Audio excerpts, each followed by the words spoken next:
Ang Luzon ay hindi lang binuo ng mga kalsada at gusali.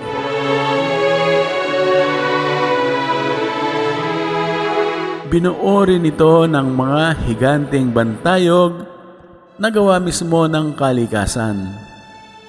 Mula sa perfect cone ng Bicol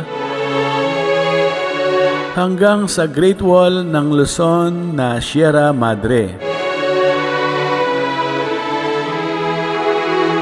Ang mga ito ay nagsisilbing kaluluwa at proteksyon ng ating isla. Welcome sa Part 3 ng ating Luzon series. Ngayong araw, ating aalamin kung bakit ang ating mga bundok at bulkan ay bahagi ng ating pagkatao bilang Pilipino.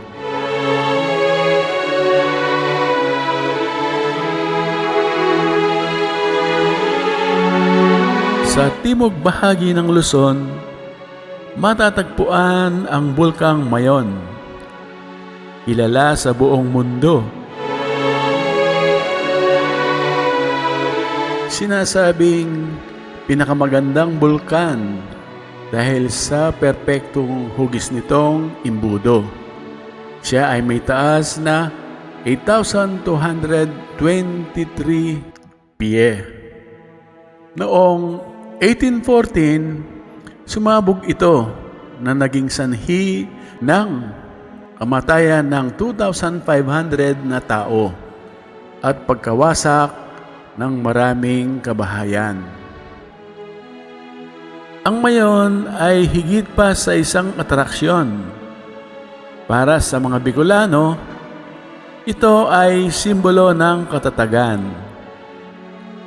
Sa kabila ng paulit-ulit na pag-aalburuto, ang mga tao sa paligid nito ay laging bumabangon. Ang Mayon ang nagpapaalala sa atin na ang ganda ng Luzon ay may kakaiba na lakas at tapang. Kung ang Mayon ang bantayog, ang Sierra Madre naman ang ating pananggalang. Ito ang pinakamahabang bulubundukin sa Pilipinas na bumabagtas mula Cagayan hanggang Quezon. Sa bawat bagyong dumarating mula sa Pasipiko, ang Sierra Madre ang sumasalo sa lakas ng hangin upang protektahan ang gitnang kapatagan ng Luzon. Ito ang ating Great Wall, ang ating likas na depensa na dapat nating alagaan. Dahil sa mga bundok at bulkang ito, ang lupa ng Luzon ay naging mataba at ang kalikasan ay naging mapagbigay. Dito nagmumula ang pagkain ng milyong-milyong Pilipino. Ang ating mga likas na yaman ang nagpapanatili sa ningning ng ating unang bituin sa ating watawat. Ang ating kalikasan ay ang ating kasaysayan na hindi nasusulat sa papel, kundi nakaukit sa ating mga tanawin.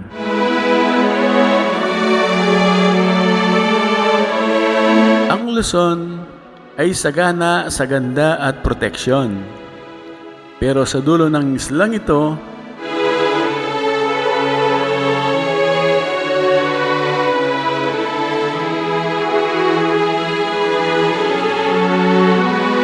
may mga lugar na tila huminto ang oras mula sa mga kalsadang bato ng Ilocos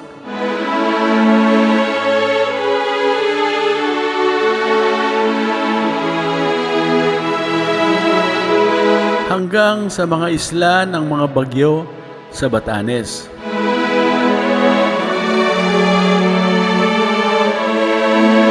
Handa na ba kayong pumunta sa huling hangganan ng Luzon? Abangan ang Part 4, ang Hilagang Bantayog. Ito ang Timeless Pilipinas Channel, nagkukwento ng kagandahan at kasaysayan ng Pilipinas. Have a blessed day!